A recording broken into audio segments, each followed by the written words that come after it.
Reciprocating compressor. So கம்ப்ரஸர்னாலே நமக்கு high ப்ரெஷரை வந்து கொடுக்கணும், அதுதான் கம்ப்ரஸரோட வேலை. ஸோ இது வந்து reciprocating compressor. Reciprocating compressor example பார்த்தீங்கன்னா, நம்ம கடைகளில் யூஸ் பண்ணக்கூடிய ஏர் ஃபில் பண்ணுற யூஸ் பண்ணக்கூடிய நார்மல் கம்ப்ரஸர் வந்து நமக்கு ரெசிப்ரோகேட்டிங் கம்ப்ரஸரோட எக்ஸாம்பிள். ஸோ இதை ஏன் ரெசிப்ரோகேட்டிங் கம்ப்ரஸர் சொல்கிறேன்னா, இதில் பிஸ்டன் மூவ்மெண்ட் பார்த்திங்கன்னா ரெசிப்ரோகேட்டிங்காக இருக்கும். ஸோ அதனால் இதை ரெசிப்ரோகேட்டிங் கம்ப்ரஸர்னு சொல்கிறோம். ஸோ இதில் என்னெல்லாம் இருக்குன்னா, நமக்கு வந்து கிராங்க் கேஸ் இருக்குது. ஸோ கிராங்க் ரேஸும் கனெக்டிங் ராடோடு கனெக்ட் பண்ணியிருப்பாங்க. ஸோ கனெக்டிங் ராட் பிஸ்டனோடு கனெக்ட் ஆகிருக்கும். ஸோ இதில் ஃபஸ்ட் பார்த்திங்கன்னா நமக்கு இதில் என்ன தேவைன்னா, பிஸ்டனை அப் அண்ட் டவுன் மூவ்மெண்ட் கொண்டு வரணும். ஸோ கொண்டு வரும்போது தான் நமக்கு ஏரை உள்ளேயும் மறுபடியும் வந்து உள்ளே வந்து ஏரை ஹை ப்ரெஷரில் வெளியே அனுப்ப முடியும். ஸோ பிஸ்டனுக்கு அப் அண்ட் டவுன் மூவ்மெண்ட் தேவைப்படுது. ஸோ அதுக்காக நம்ம என்ன பண்ணுறோன்னா, இந்த கனெக்டிங் ராடும் கிராங்கேஸும் யூஸ் பண்ணுறோம்.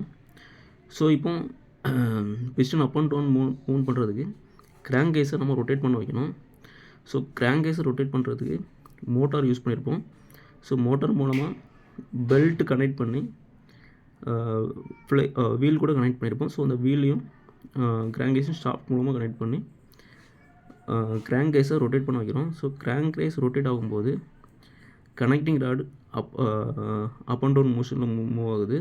ஸோ அது கூட பிஸ்டன் கனெக்டாக இருக்கிறதுனால பிஸ்டனும் அப் அண்ட் டவுன் மூவ்மெண்ட் ஆகுது.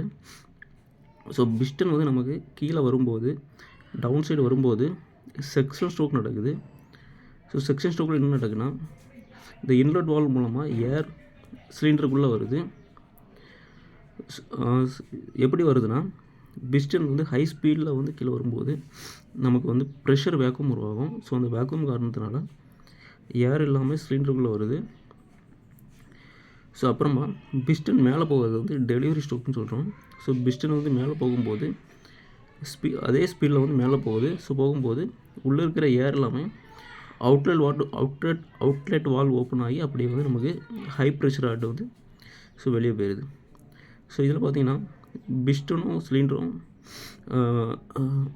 பிஸ்டன் வந்து அப் அண்ட் டவுன் மூவ் ஆகும்போது சிலிண்டர் கூட உராய்வு ஏற்படுற வாய்ப்பு இருக்குது. ஸோ அதனால் பிஸ்டன் ரிங் யூஸ் பண்ணியிருப்பாங்க. அந்த சைடில் பிஸ்டன் ரிங் யூஸ் பண்ணியிருப்பாங்க. அப்படிங்கும்போது நமக்கு பிஸ்டனும் சிலிண்டரும் டைரெக்டாக டச் ஆகாது. இதனால் பிஸ்டன் வந்து பாதிப்பு இல்லாமல் இருக்கும். ஸோ இதுதான் ரெசிப்ரோகேட்டிங் கம்ப்ரஸர்.